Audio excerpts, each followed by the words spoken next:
Boom, we're live. Number one, baby. Number one. First individual on the podcast. Yeah. Thanks for coming. Thanks for doing this. Turn this down. So this is a story that that we want to tell. Yeah. This is a story that I hope you want to tell. Absolutely. And this is a story that I think most individuals in this country would be able to resonate with, right? Yeah. So take me back to Oklahoma. Oklahoma, born and raised. Yeah. So first off, I have to tell a quick story. Fire.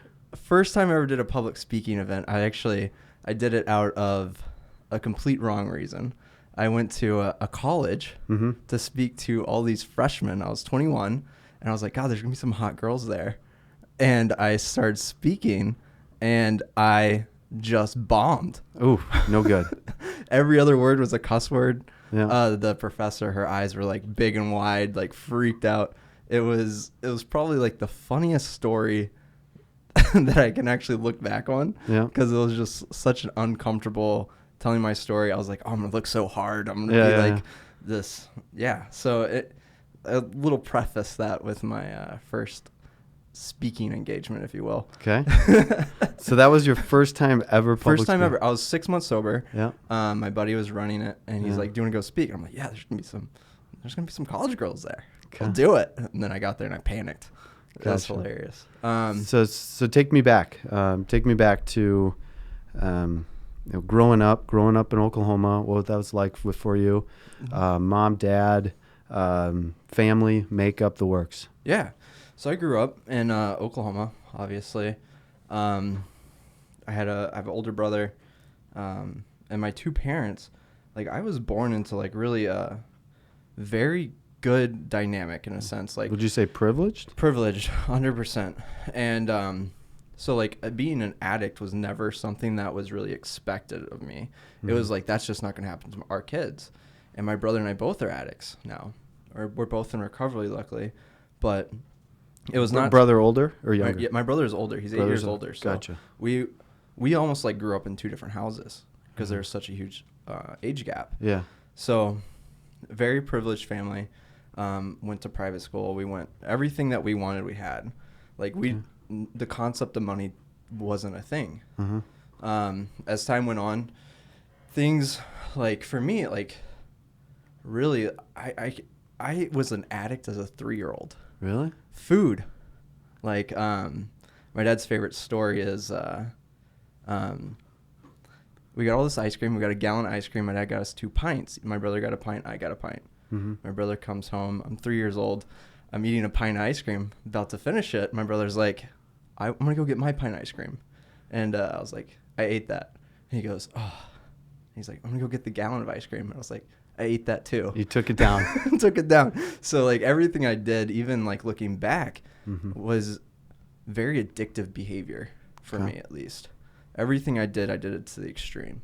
Like, so give me something else before the use. Yeah. Like give me something else that was addictive behavior prior to use history. Yeah. So I was like very like in a sense kind of an obsessive kid. So like everything I did, like sports, I did it to the extreme. Got it. Like football was like my life.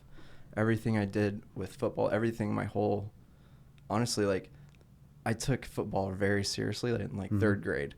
In third grade, you couldn't run the ball if you're a certain weight. Yeah. So I like focused on losing weight in third grade to make sure I could run the ball, and I did it. So everything, like sports, video games, when I was younger, everything like to the extreme.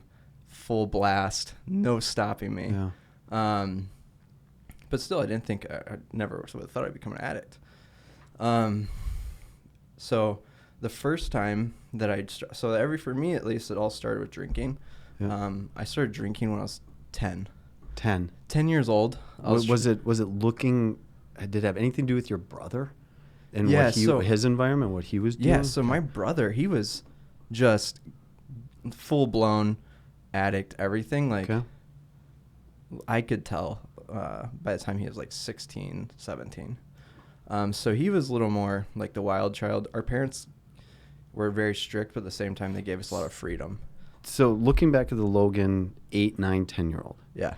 you knew something was invariably different about your brother. Yeah. Got it. Absolutely. Oh. He was very popular, but he partied a lot. I remember actually my brother, when he was 16, he actually got alcohol poisoning. Really? So the ambulance had to come to our house to get him from a party. Our parents weren't there. The only reason they pumped his stomach, because as a minor, they had to get parental, get it signed off by a parent. The doctor just so happened to be someone that went to school with my dad. Wow. High school. And she's like, I know his dad. We're doing this. Mm. Otherwise, he could have died if they didn't pump his stomach. So yeah, that was the environment I grew up in. It was very great. So just real quick then. Yeah. That happened at 16. For my brother, yeah. Yep. Okay. And the reaction from mom and dad is what? Concerned, but not enough to actually be really concerned. Got it. So, I grew up in so that environment for me as a young kid was actually kind of hectic. I had a brother who was drinking, smoking weed, doing pills, all this stuff like in our house. And our parents were strict, but they weren't strict at the same time. They were like, they had very, like, they'd just be really disappointed. Yeah. Like really judgment, but not really like, don't do this again. Okay. So yeah, I had a very kind of hectic environment to grow up in at the same time. Like my dad and my brother, they fought a lot. When I was 10, my parents got separated. My dad moved like an hour and a half away. So like there's this like huge kind of divide in my family. So for me, I started drinking at 10, started smoking weed, doing all those things. I was 13 when I started smoking weed. It just got worse and worse for me. It started gradually building up. When I was a freshman in high school, I messed up my knee playing football. And I remember I was going to have surgery, and I remember I was excited to get pain pills. You were excited. I was excited. Yeah. Like they told me I was going to have surgery. I'm like, yes, this is the answer. I'd never taken any pills before. None of that. I just knew for some reason that was the answer. Tore up ACL, MCL, something like that, PCL? I tore my meniscus, and everything in my right knee is completely stretched. Got it. From this injury, and it hurt really bad. But I was just really excited about the pain pills. So my mom, because my brother, she tried to hide the pain pills, but I found them. And I was like, this is the answer. Wow. So I started taking those. And once I ran out of those, I actually had a friend whose mom had recently had back surgery, and she was allergic to different pain pills. Yeah. So I bought those from my buddy. I was like, hey, I'll give you. Oxy, Tramadol, what were you Oxycodone was Oxycodone, okay. So that was the first time I had oxycodone, was whenever I got it from her. Okay. So I told them, I was like, I'll give you $5 and you steal it from your mom's cabinet. Yeah. So I got those. And that summer I was healed, but I remember like continuing to use pain pills. And I was like going out to like the mall, and all of a sudden that social anxiety that I've had as like even younger was gone. I all of a sudden felt normal. I wasn't worried about. So tell me about the social anxiety, right? Yeah. When you're talking about social anxiety, are you talking panic attacks? Are you talking about increased heart rate? Are you talking about walking into a group of individuals, being accepted? Like what exactly was social anxiety for you? So for me, it was like a little bit of like panic attacks, as well as like that the racing thoughts of what other people are thinking about me, around me. Okay. So I remember I took pain pills and I went to the mall, and I was like all of a sudden this confident person that I always wanted to be. Yeah. Like I didn't care. So when you were on pills, your anxiety went away. Yeah. And then when the pills would subside, right, that feeling would go away, did your anxiety go straight through the roof? Yeah, it went back up. So that's when I started realizing, like, for me, I was like, this is the answer. Yeah. This is the answer to all my problems. So school started my sophomore year. Walk through the fucking mall with the Superman shirt on. Yeah, I'm just like killing the game. I'm walking around. I'm like, this is it. Yep. You know, this is the answer to all my past problems. This is the answer to everything. I felt this like euphoria. Like, for me, opiates actually gave me energy. Yeah. So, so high school, sophomore year, I had a buddy that we did everything with. So we were popping pills in high school together. I remember he was just like passed out we had a common area. You walk in the big common area, you have tables there where people sit there and do homework. I remember he was just like passed out on these tables. And then I'm just like, how could you be passed out right now? I feel great. Yeah. I'm walking around. And your buddy, where's he today? Actually, I don't talk to a lot of them. Actually, don't talk to me because of my drug use. Yeah. How it escalated later. Got it. Yeah. So keep taking me through your journey. So we're about 15 right now. Yeah. Okay. 15, 16. Okay. So yeah, I continued using in school, and in my sophomore year, I remember like taking those pills in school. Like, I had a lot of friends in high school, but that social anxiety, I was like, I don't care about what that girl thinks about me now. Mm-hmm. So it gave me a lot of confidence and a lot of things that I didn't have prior to. And so it obviously continued. It got a little worse. I ended up, I'll fast forward to my... But real quick, before you fast forward, tell me about school during this time, right? School, So if I'm a parent and I'm listening to this story, right? Yeah. And, I notice that maybe my child is, walking around with the Superman shirt on. He hasn't been doing that for years, right? Yeah. And I can recognize some things maybe that I'm dealing with in my family, right? Did you see the school decline, right? I mean, did you see your grades go down? Did you see your attendance drop? Did you see, just all you were about was acceptance and gaining acceptance of others at that point? Was that 100% kind of where you're at? That was, so my brother has been like the person I've looked up to, and he was like this partier, right? So that's kind of what I was like, I'm going to be this partier. I'm going to be the fun guy in the room. And yeah, school dropped. My grades, I went from being like a straight A student, being and always in advanced math, to Logan's not doing so hot right now. And everything, I lived for after school. Yeah. So in high school, I never went home either. So like I'd go home like right before I had to go to bed. I'd spend all my time with my friends. Wow. So I was like pretty much gone. Yep. All the time. And then with your mom and dad separated, it's easy. I suppose lie to this side, get whatever I want. Oh yeah. I would tell my mom I'm with my dad, tell my dad I'm with my mom. Yeah. And really Logan's actually in the park sleeping in his car because he's been out partying all week. Oh, no. So wow. So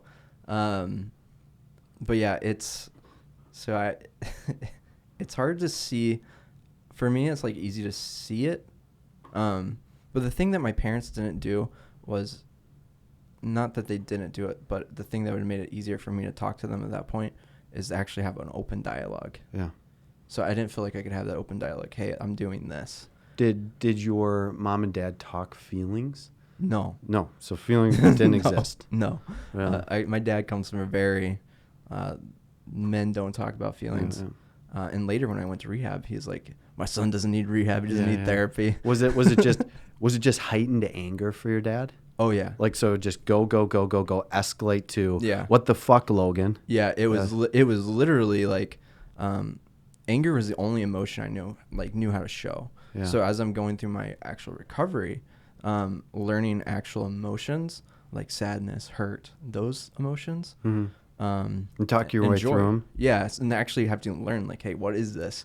Because I would go from happy to angry and not know it in between. Yeah. Because that's what I observed. Mm-hmm. I saw my brother do that. I saw my dad do that. Mm-hmm. Can I ask you another question? Yeah. As far as most individuals that deal with recovery from the first onset, right? We're not quite there yet in your journey. I get it. Yeah. But was there a blame for mom and dad? Was there a blame for brother? Was there a blame in your eye right away for your use and where you got? Yeah. So I pointed a lot of fingers. Like, this is because of you. This is because of you. I tell later on I start using it with my brother. I'm like, if this wasn't for you, I wouldn't be at this point. Yeah. My parents didn't get divorced. I wouldn't be an addict. I wouldn't be doing this. If this didn't happen, I wouldn't be doing this. I would point my finger at everyone around me. Mm-hmm. I mean, I had a girlfriend that I dated from 16 to 20 during the majority of my using. It was all her fault. Like, I have to use to deal with your attitude type deal. And so, I blamed everyone around me. And really, for me, the biggest thing was realizing that it's no one's fault but my own. I made my choices, and to learn, like, regardless of what's happened to me, my resentments, things like that, I can see a part that I played in those things. So before we get to the accountability piece, take me to the point where we're just about to dive off the diving board. Yeah. Like where you know something's fucked up. Yeah. You know things are getting worse. What's going on? So we're gonna fast forward. I get out of high school and I'm living on my own. I'm living with my brother at this point. And we're both graduated school though, right? Yeah. Okay, graduated. I tried to go to college. College got in the way of my using. I'm 18, 19 at this time. 19.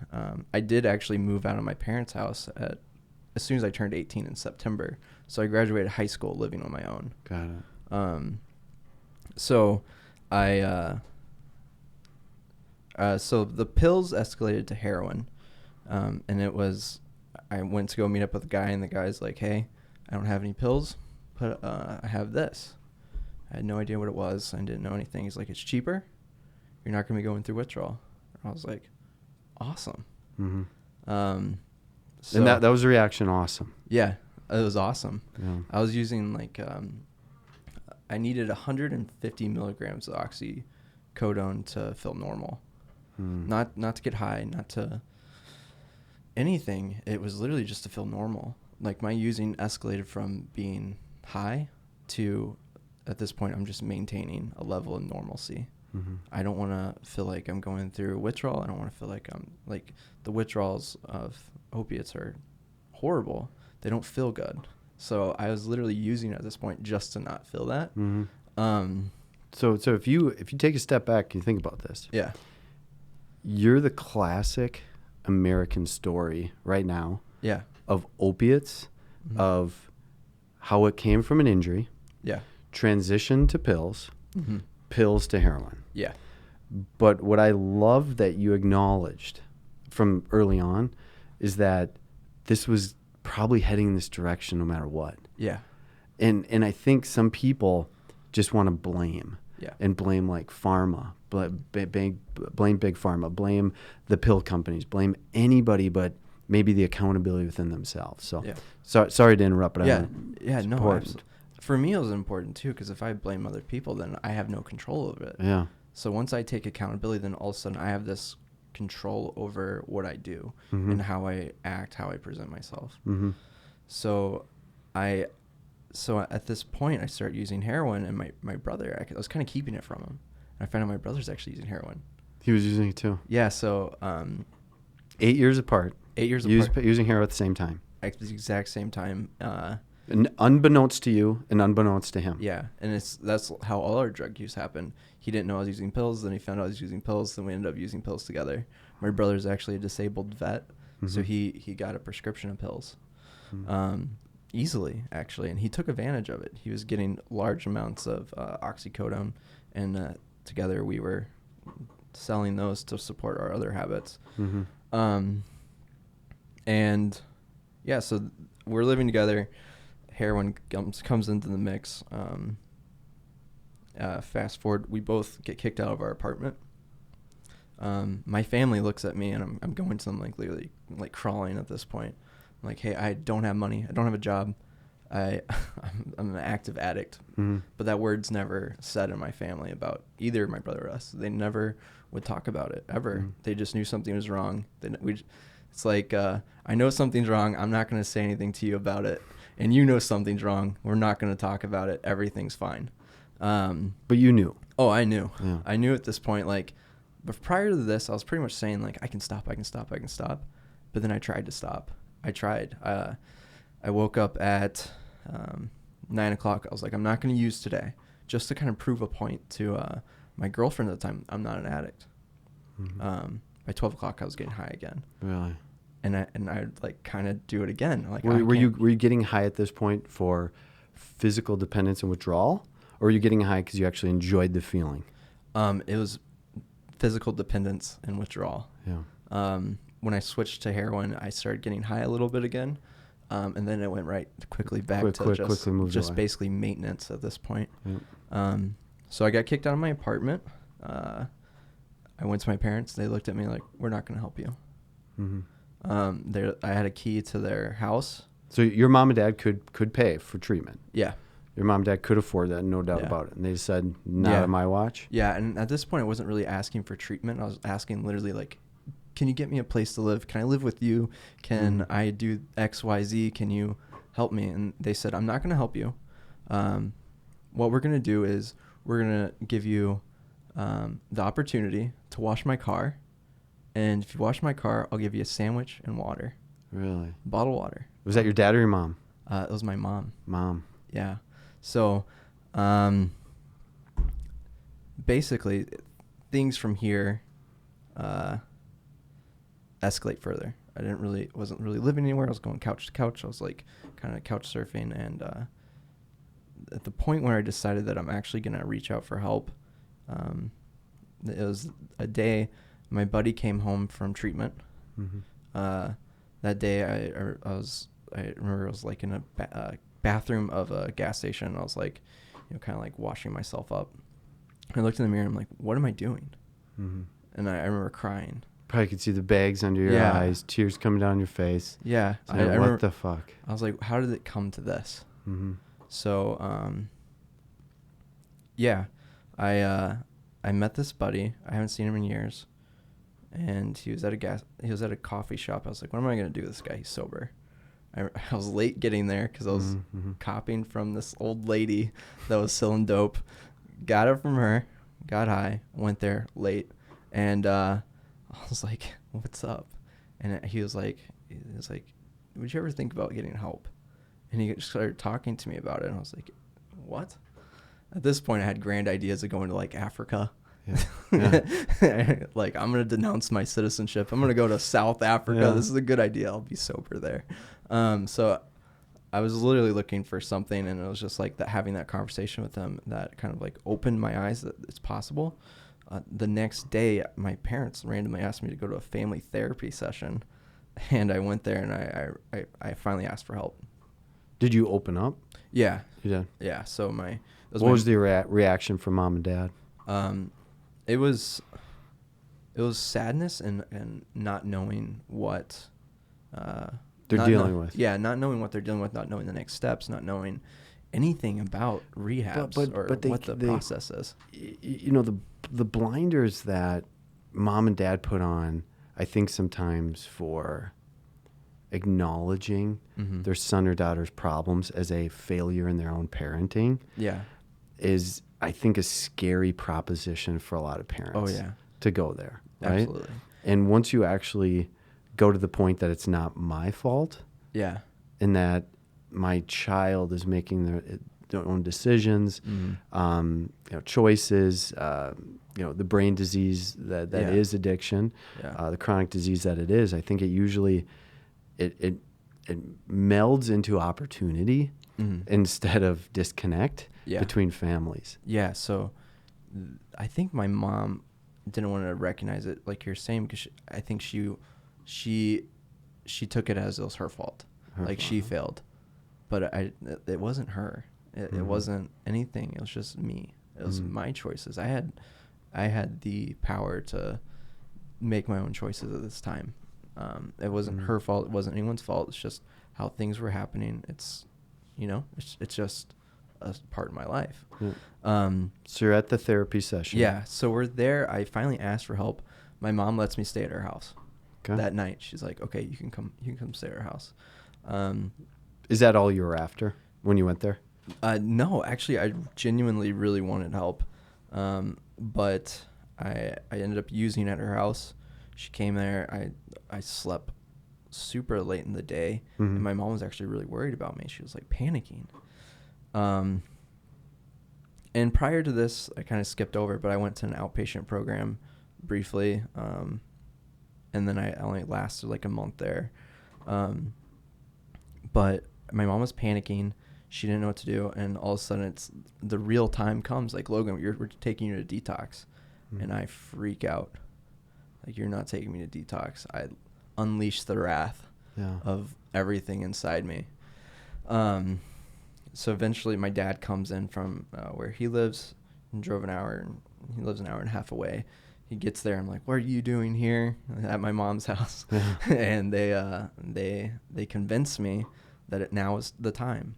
And I was hanging out with some people that I didn't want to be around, and I didn't want them to know anything about me really at this point. And I was like, I got to get out of Oklahoma. You're just hiding this whole person basically. Yeah. So I'm just like, I got to get out of Oklahoma if I go to rehab. And also it's kind of a little ploy to give me some more time too. But they're all right, we're taking a detox. So I told my dad, I was like, the only way I'm going to go to detox, I was like, give me all the money in your wallet and you're going to drive me somewhere, because they stole my keys while I was asleep to my car.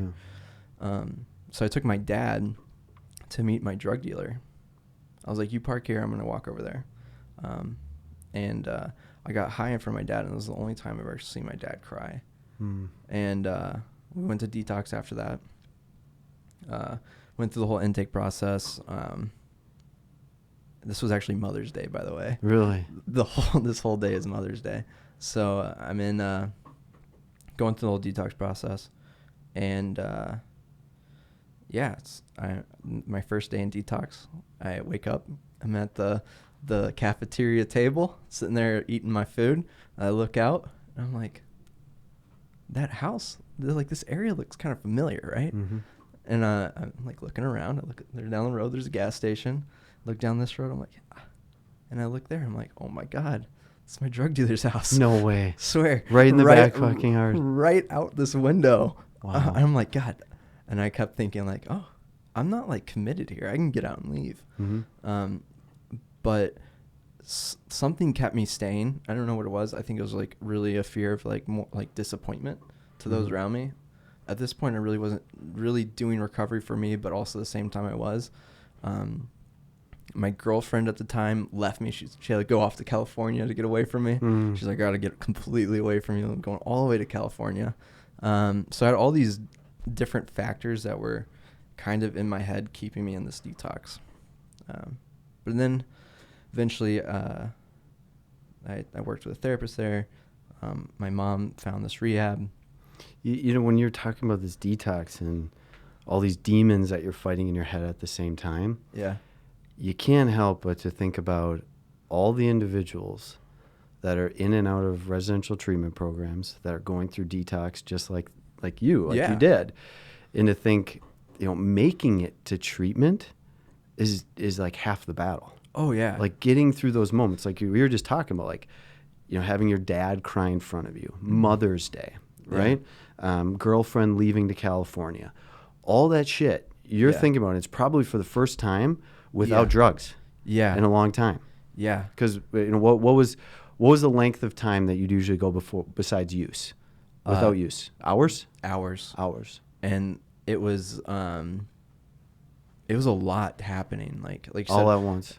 All these things happening at once. I'm a little like hazy because I'm just like feeling all these things, and it wasn't necessarily medically assisted treatment or detox or anything, and it was just it was a lot. I remember I was just on the couch. There's like this plastic couch. I'm just like curled up with they didn't have blankets at this place. In their like group room area, but they had this couch, and I pulled the cushion of the couch to make a little blanket, and I curled up, and I just like was trying just to get through it.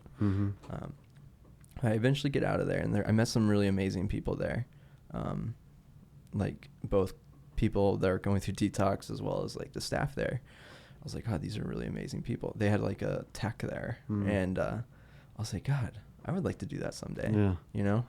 And I eventually go off to Arizona to go to treatment, and I went to a 6-month-long program. I knew they had a 6-month sober living afterwards, and I was like, I'm not going to make it 6 months. I'm just going to do 3 months. I get there. You already had your mind made up. Had my mind made up. I'm only doing 3 months. It's over.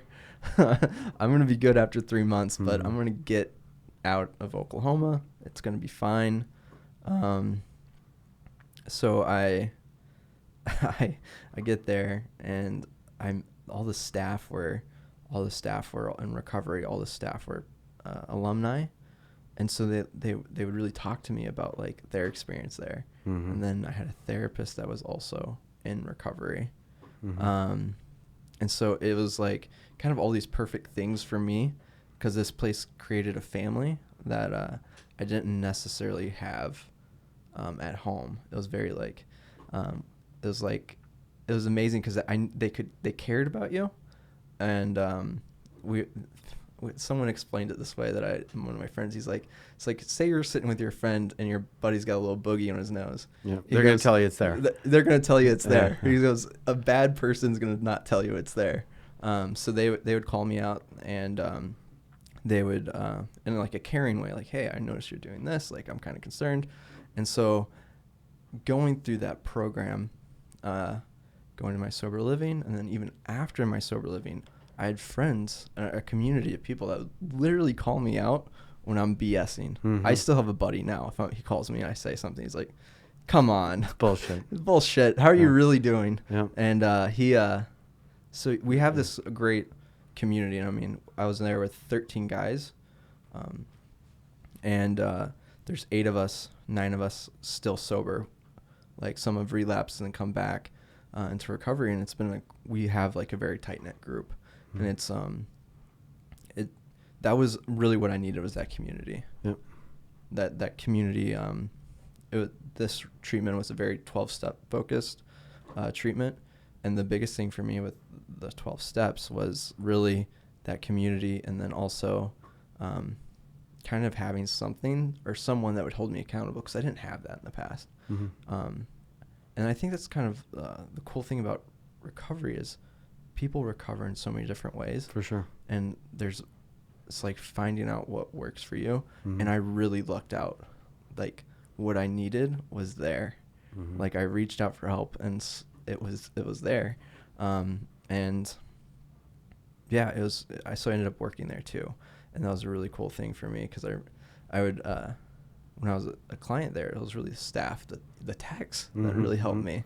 It was like, one of the techs there, his name was Justin, and he was a past client, and he would like just kind of joke about things, and kind of like a way that, and like talk really seriously about things, that in a way it like resonated more with me than like a very dry conversation about recovery. Mm-hmm. He would just kind of like make jokes and like be super sincere and come from a place of like experience, and it like really it really hit me at home. So like these people, these staff, I really looked up to them. These staff members became my brothers, basically. Got it. And so my brother also is going through and still connected with them today. Yeah. Yeah. It was a really crazy community, because it was like, now I graduated, now I'm part of the alumni. Yeah. I can hang out with all the alumni. Yeah. And we were all close. Like a lot of us have moved away, mm-hmm. but we still all talk to each other. Yeah. Like, we kind of, it's like an unsaid role. Like, we'll always check in on one another, like once a month. And this group's about how many, did you say? 8? Yeah. So of my group that went through, there's 9 of us, and the whole group, there's like 13, 15 of us that mm-hmm. are super close. Yeah. And a lot of us, I mean, we have moved off, but we all keep in contact. It's kind mm-hmm. of like, I heard one of the guys I went to treatment with, he relapsed and he came back and he graduated the program. So I called him and I did like a little prank call. Yeah. I was like, hey, you pretending to be a debt collector, because he had a new number and didn't have my phone number saved. Mm-hmm. So, we all keep in contact. We all keep each other updated. Like, hey, how's so-and-so doing? And it's like, I should call them. Give me their number. Mm-hmm. But yeah, recovery is like a continuous thing too. Mm. I think I had this idea of like, I graduate, it's over. Yep. And then once I started going through the process, I'm like, graduating's the first step. It's like the first step into like this lifelong thing. Because I was so concerned about the 6 months. I was like, it's too long. Yep. But someone put it in perspective. He's like, the average life expectancy is like 78 years old. What is 6 months of your life of 78 years? 1/50th. He's like, if you can set up the last 50 years of your life to be not feeling like shit Mm-hmm. and to be happy and to be a good person again, wouldn't you do that? I was like, yeah. So are you, one question I've heard a lot is fortunate or unfortunate, right? Do you think you're fortunate to go through this process or unfortunate? very fortunate. Very fortunate. Tell me why. So like I look at my recovery as like a blessing. Mm-hmm. Like it was shit. Yeah. It sucked, but it's an amazing gift at the same time, because now I can relate and have conversations and be understanding to people, and have like compassion for things that if I didn't go through the process, I might not have. To like understand like what that person's going through is a very powerful, amazing thing. So for me, I think it's an amazing gift to kind of go through this whole process. Yeah. It's really given me more than it's taken away. Got it. As far as right now, there's obviously a pandemic in our country as well as an epidemic, right? And the epidemic is still alive and well. Have you ever overdosed before? Yeah. You have overdosed before. Did you have to use Narcan? No, I was taken to the hospital. You were taken to the hospital. Yeah. Okay. What do you think ultimately allowed you not to be a part of those statistics of the 70,000+ individuals in our country that are dying every year? If you had to point it at one thing. Honestly, just luck. Luck. Yeah. I've had friends I've had multiple friends. I had a friend just a month ago OD and die. From back home in Tulsa? Yeah. Did you use with him back in the day? Yeah. So my brother kept in contact with him, and we were trying to get him into treatment, and he OD'd and died. And it happens a lot. Like going through recovery, that's like one of the, I'd say like the sucky things about it. It's like you're now sober, you're now doing all these things, and you look back and you just want to help everyone. Yeah. And I think it's just honestly luck. Yeah. That's the only reason I'm still here. Next question I have for you is, you look at it and you'd say, there's a lot of Logans right now, right? 15 to 25, hell, 30, that are using pills, heroin, etc.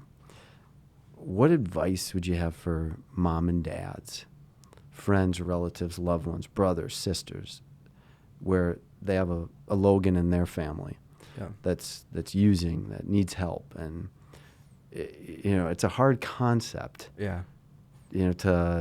To really find a way and a means to do so, especially when education is so missed by this, right?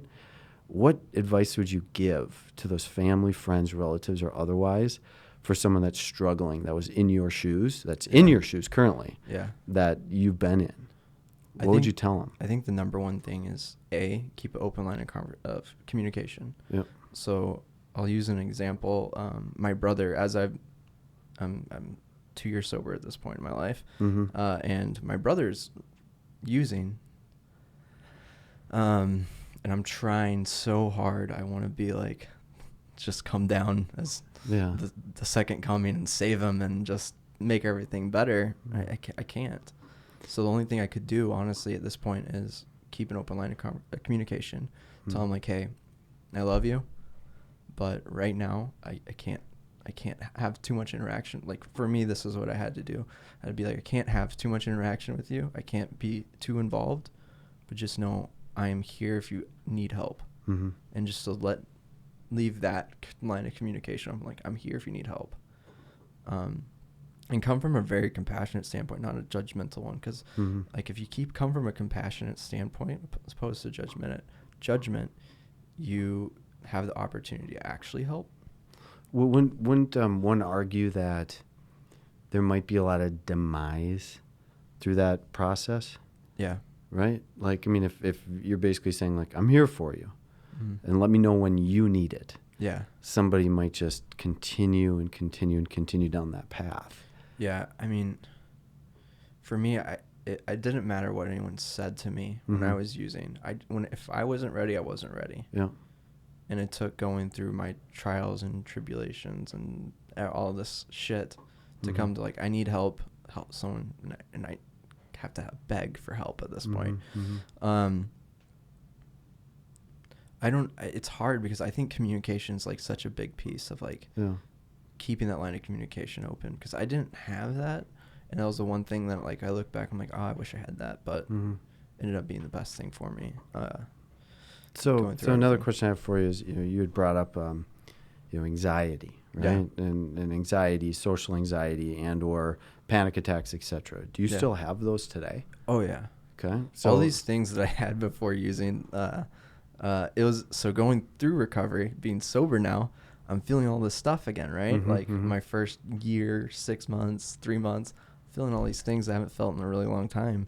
And for me, it was more like, okay, all right, I had a therapist that was really big in meditation. We'd work on breathing techniques. We'd work on all these things, like just trying to find a new way of dealing with it. Because like for me, my addiction is, the drugs were just a symptom of my issues. I have other stuff there, and I was using the drugs as a medicine, as a whatever it is.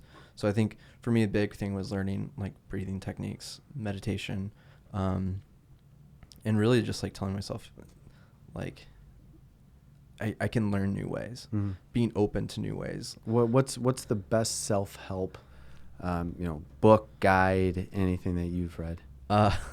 So actually, I used to listen to a podcast called Yogi in a Lamborghini. Okay. He talks about a lot of really good breathing techniques there that like really helped me. And honestly, my community of people, like it was kind of crazy because we're all like these, like all my friends back in Arizona, we're all these like, we all have tattoos. We're all just like come from rough stories. Like we'd like tell our like kind of like horror stories to each other. And it's like, wow. That's scary. You lived through that. But then we're like talking about like, how do you feel today? Yeah. It's real. I have a buddy who's just got tattoos all up and down his neck, and he's just like, we're like, how do you feel? He goes, are you anxious? And it's like, this is so weird that we're actually having like, it's kind of cool because I didn't grow up with that. Like men don't talk about their feelings. So now we're like these recovering addicts, and we're talking about our feelings with each other. Like, but yeah, no, learning from them too, of like, other people like that have come before me in recovery, or even people that are early in recovery, like learning different things from them. I just try to pick up on what other people are doing to see and try it. And if it works for me, then I take it and run. If it doesn't, then I just like drop it. Got it. Recovery today is what for you? Recovery for me today is honestly, like for me, it's everything. I think about recovery on a daily basis because it's given me so much. Like, I wouldn't be here today if I wasn't sober, if I wasn't in recovery. It's given me so much. It's given me so much perspective on life. I wouldn't be as mature as I am. Well, I'm not going to say that I'm mature, but I feel like I'm pretty mature. I wouldn't be as mature or... if it wasn't for recovery. So really it's everything. It's given me everything. And for me, I really like giving it back. And so it's literally everything. Are you a father? Yeah. Boy, girl? Girl, how old? she's 2.5.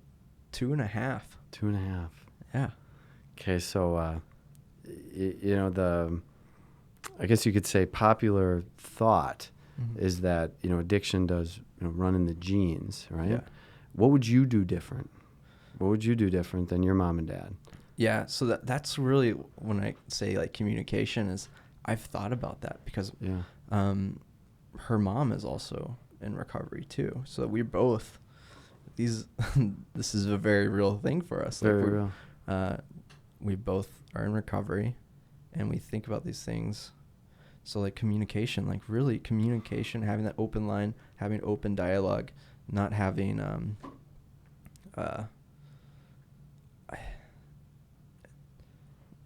not having such, like, I always go back to judgment, but having a judgment on what others do. Like just accepting someone for who they are and having an open line of communication even from like, I look at it as a parent, like I want to be honest with my daughter about like my past. About everything. Like, this is what I did. This is what I experienced. I don't want you to experience the same things, but if anything ever happens, I want you to know that it's safe to come to me. Yeah. And maybe, you know, that's learning from, you know, your family maybe they didn't have before. Yeah. Right. And I mean, you take a look in the back, like, did you have that talk with your mom and dad? Sex? No. Addiction? No. Feelings? No. Nothing. Nothing. Nothing. Super Southern family. We're going to pretend like it's not there. It does not there. It doesn't exist. It doesn't exist. Yeah. It's all good. I Just did brush it under the rug. Yeah. Next day. The only thing I knew about addiction was I had a cousin that he was an addict and he committed suicide. And my brother was taken to his funeral as a lesson of not to use drugs. A lesson. Yeah, it was. He committed suicide, and it was an open casket, and he shot himself.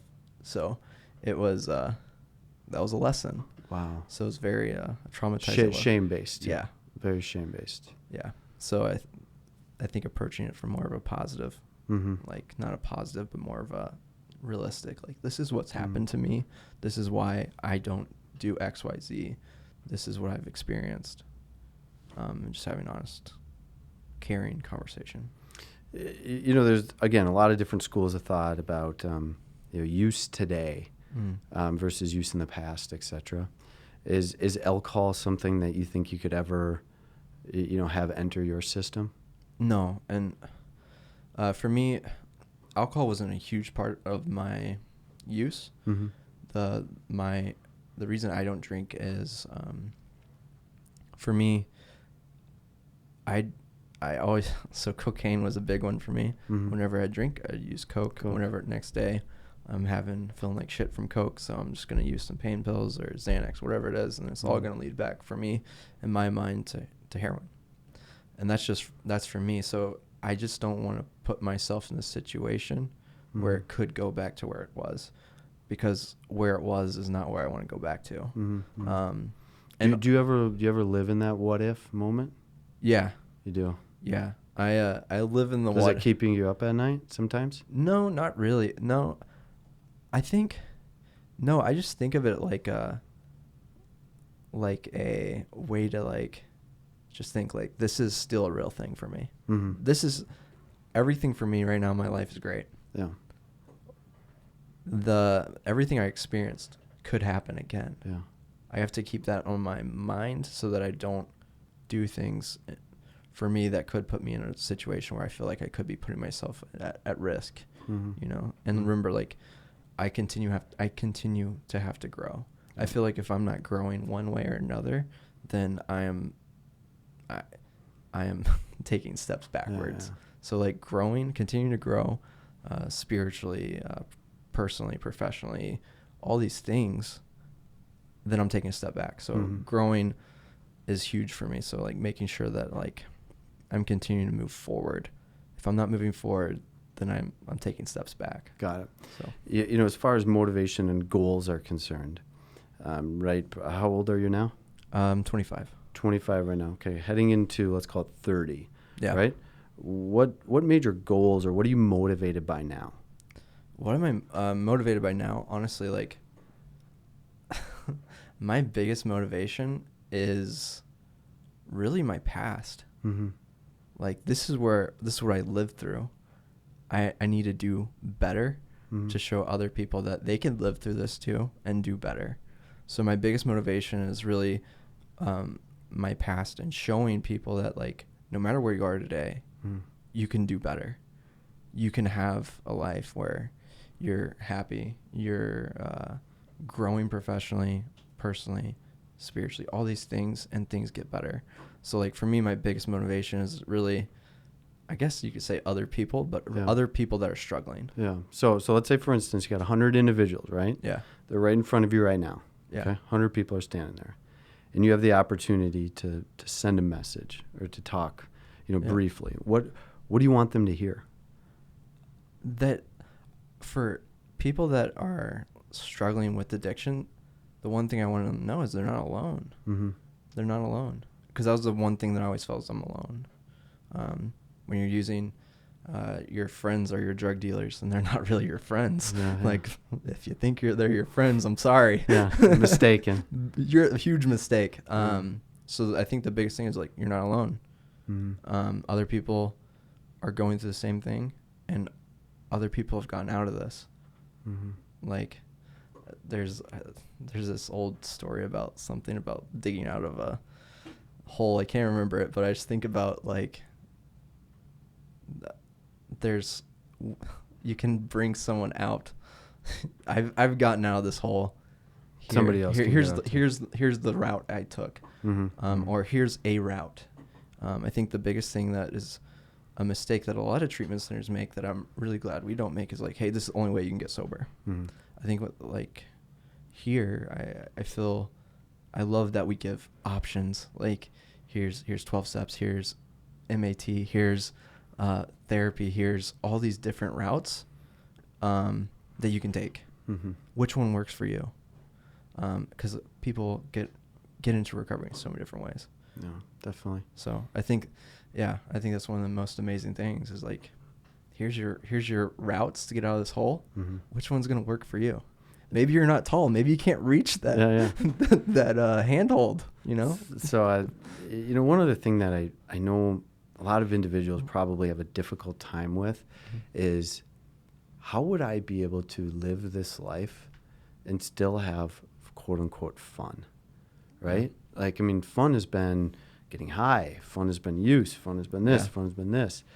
Transitioning to a life of recovery, like, going to a baseball game sober, or going to a hike or a park or something sober, rather than use all the time.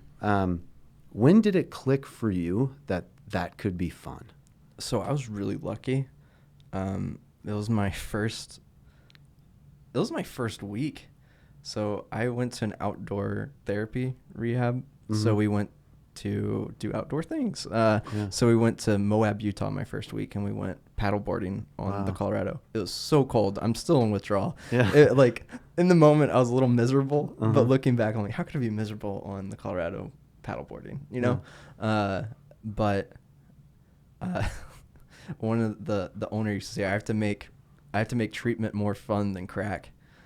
I think about that as, like, oh, interesting. But are you genuinely happy today? Yeah, absolutely. Yeah. I think for me, it was like getting outside of my comfort zone. I learned things that I liked that I didn't know I liked. Like going outside, going on a hike, like enjoying that, paddleboarding. I love paddleboarding. And snowboarding. I picked up snowboarding again after years of not doing it. In Arizona, Flagstaff, we had Snowball Mountain. I got a season pass. Like right at, like, in my sober living, I was like, I'm getting a season pass. It was like $120 for like a whole season. It was awesome. And yeah, I really like started like exploring new things that I liked, or re-exploring things from when I was younger that I loved, that I forgot I loved, and I learned that I loved again. Yeah, and getting outside of my comfort zone was a huge thing to learn what I actually like. No, that's great, man. Well, I can't thank you enough for coming in here and sharing your story. Really appreciate it. Is there anything else you want to let us know before we go today? No, I think that was it. I think this is awesome. Yeah, no, it's great, man. Yeah, I really appreciate the time and opening up and being honest. And again, there's mental health problems in our country. There's a epidemic in our country. There's a pandemic in our country. The alcohol is spiking through the roof at over 600% liquor store sales. Our overdose rate is the highest it's ever been, legitimately ever been. And we are going to come out of this pandemic, unfortunately, with what I believe is going to be the largest addiction crisis that this country has ever seen. And so, again, back to those families, back to those individuals dealing with mental health, addiction crisis, etc. What advice would you give them in this moment today that you're 20, okay? You're 20, and this epidemic and this pandemic is going on in the throes of your addiction, right? You're isolating. Your mental health is fucking skyrocketing off the rails right now, right? Anxiety, fear, you name it.